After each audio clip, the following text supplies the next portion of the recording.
do que está a acontecer aqui ao lado em Espanha, com Pedro Sánchez a tentar resistir, mas as revelações não param. Há suspeitas, há documentos, há ligações que envolvem agora também José Luís Zapatero.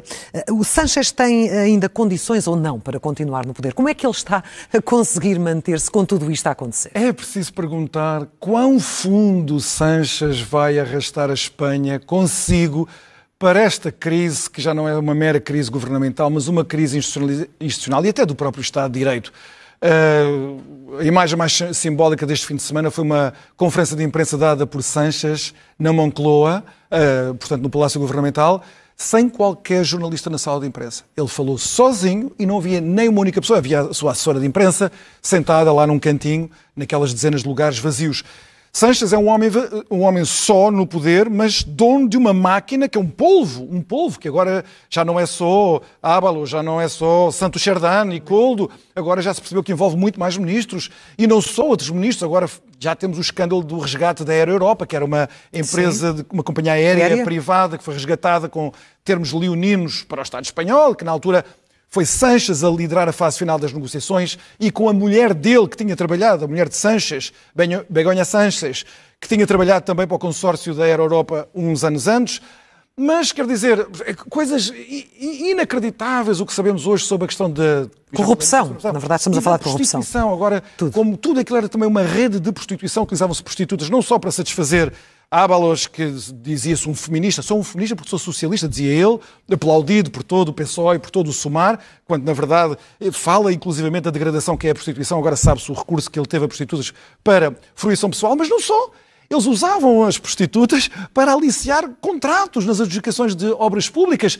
Punham-se prostitutas em cargos de empresas públicas em Espanha. Portanto, isto está a ultrapassar os limites da... Mas, Miguel, se o caso alastrar a Zapatero, o que é que sobra do PS espanhol? Mas é preciso agora falar de Zapatero. É muito importante falar agora de Zapatero. Sánchez foi sempre o sucessor de Zapatero, embora não tenha sido bem sucedido à primeira para tomar conta do PSOE. O que é que se transformou Zapatero depois de sair do governo espanhol? Ele tornou-se, pensávamos nós, um Schröder espanhol. Schröder foi o chanceler alemão que se vendeu aos russos, tornou-se chairman da Gazprom, é hoje um homem milionário e andou a servir os interesses russos estes anos todos. Sim. Uma vergonha para a esquerda europeia, para a esquerda democrática europeia, uma nódoa indelével. Zapatero tornou-se igual, mas com a Venezuela. Com a Venezuela e com os Castros, com o regime castrista comunista totalitário em Cuba. Mas agora há pior, porque agora a suspeita e as acusações que pendem sobre Zapatero é que a empresa petrolífera, monopólio estatal venezuelano de extração de petróleo, teria pago a um conjunto de pessoas do governo espanhol através de Zapatero para obter ganhos diplomáticos e de outro tipo. Vou só dar dois exemplos. Toda a gente está lá lembrada da revolta contra o regime de Maduro em 2019.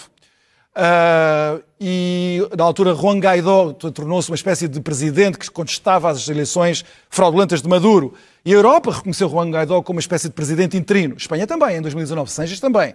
Mas depois, muito rapidamente, a Espanha mudou de opinião.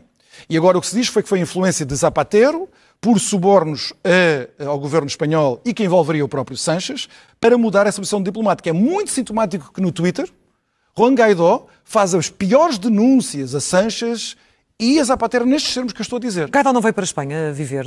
Claro, ele depois teve que viver para... Ele depois teve que ser exilado. Enfim, estava a ser vítima também lá da perseguição. Tal como o mais recente também, sim. Vêm todos para a Espanha. Mas agora, o que nós começamos a perceber é que a influência de Zapatero era provavelmente mais sinistra do que simplesmente alguém que se tinha vendido aos interesses da Venezuela, alguém que andou a defender o regime cubano, no mundo hispânico e no mundo em geral. Agora parece que, segundo as acusações e as suspeitas que vão crescendo, há de facto essa ligação que, a ser verdade, e nós por enquanto ainda não sabemos, porque não há nada já definitivamente comprovado, mas a ser verdade é um escândalo sem precedentes na história das democracias europeias nos últimos 50 anos, certamente. Sim.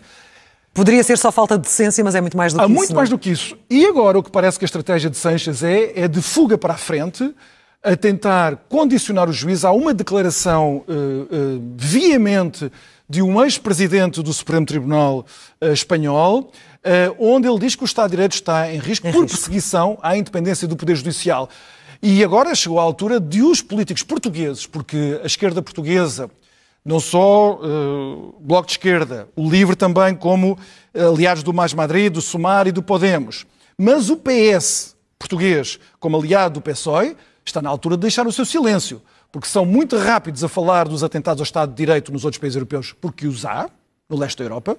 A verdade é que nós estamos perante atentados ao Estado de Direito em Espanha neste momento. E o que é que as instituições que defendem esse Estado de Direito podem fazer? Uma espécie de impeachment em Espanha ou não podem fazer nada? No caso europeu estão previstos os processos que têm sido seguidos, nomeadamente contra a Hungria e contra a Polónia.